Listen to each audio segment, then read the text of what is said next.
간편하고 맛있게 읽는 고전 레시피. 안녕하세요. 3분 고전의 장동석입니다.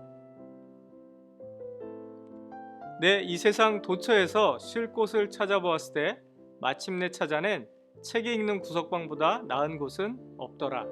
움베르토 에코의 소설 장미의 이름 서문을 마무리하는 인용문입니다.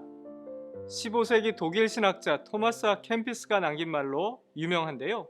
토마스 아 캠피스는 사제의 길에 들어선 이래 수도원 밖으로 한 발자국도 나가지 않은, 그리고 학문에 정진하며 후학을 양성한 것으로 유명한 사람입니다. 장미의 이름은 중세 한 수도원에서 벌어지는 연쇄 살인사건을 다루고 있습니다. 첫 사건이 벌어지고 때마침 수도원에 도착한 윌리엄 수도사와 그를 돕는 아드소는 사건 해결을 위해 동분서주합니다. 하지만 이튿날 또 다른 살인사건이 벌어지면서 수도원은 불안과 두려움에 휩싸입니다. 사건 실마리를 찾아가던 박식한 수사 윌리엄은 장서관, 그러니까 도서관에 의심의 눈초리를 던집니다. 미군과도 같은 장서관을 밤마다 더듬는 젊은 사제들의 행동을 문제 삼으면서도 장서관에 관심을 갖는 수원의 또 다른 사제들도 하나둘씩 목숨을 잃기 시작합니다. 움베르토 에코가 왜 장서관을 이야기 무대로 삼은 것일까요? 도서관은 인류의 거대한 지혜가 켜켜이 쌓여있는 곳입니다.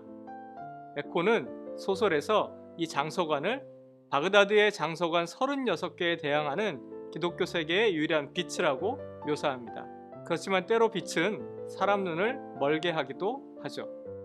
지혜는 잘못된 신념을 낳기도 하고 오도된 신념은 때로 거대한 악이 됩니다. 장서관에 잠들어 있는 책 한 권이 사태를 일으킵니다. 문제의 책은 아리스토텔레스의 시학 제2권 희극편입니다.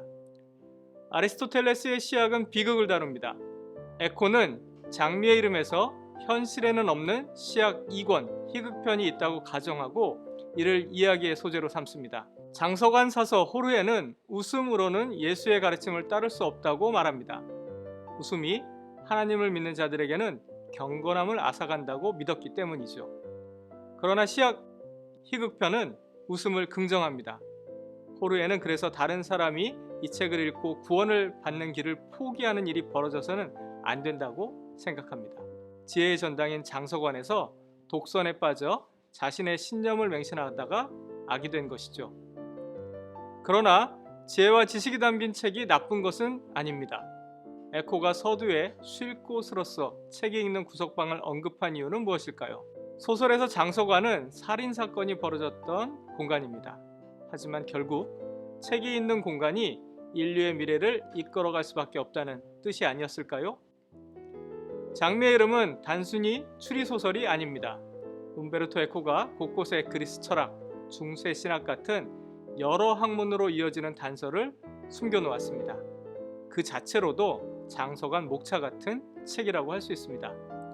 간편하고 맛있게 읽는 고전 레시피. 오늘 함께 읽은 책은 움베르토 에코의 장미의 이름이었습니다. 저는 3분 고전의 장동석이었습니다.